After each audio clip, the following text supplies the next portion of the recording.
Ayan, magandang araw mga boss, for today's video. So mayroon tayo mga boss, dalawang solenoid mga boss. Ayan. So ayan mga boss,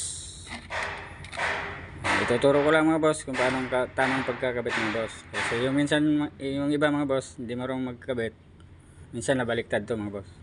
So ito tanggal na mga boss. Ang ginamit ko pang tanggal dito pako mga boss. Yan, paikot. So ito hindi pa baklas mga boss. Yan, nakasilyado pa siya mga boss. So buksan natin to mga boss.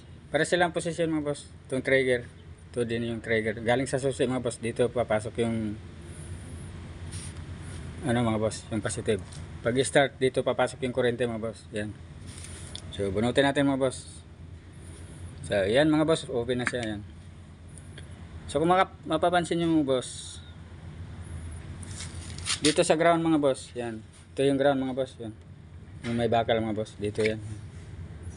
So mayroon siyang yung kabilang rewind niya mga boss, naka body ground mga boss sa solenoid yan. Nasa bakal mga boss. So isa lang yung nakakabit dito mga boss. Yung kabila parehong dalawa mga boss. Yan. So dalawang wire to mga boss. So yun yung trigger mga boss dito. Yan, pag ganyan yan mga boss.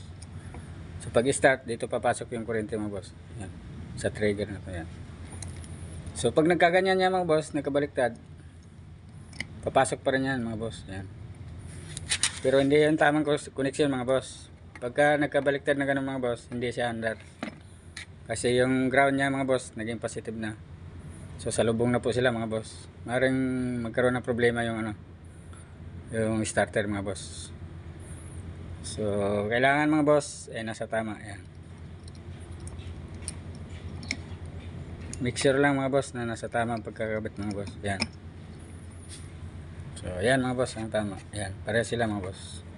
Kasi yung field coil mga boss, ito. Yung field coil na ito mga boss, dito nakatapat yan mga boss. Sa ground mga boss. Yan. Diyan yung nakatornilyo mga boss. Yan.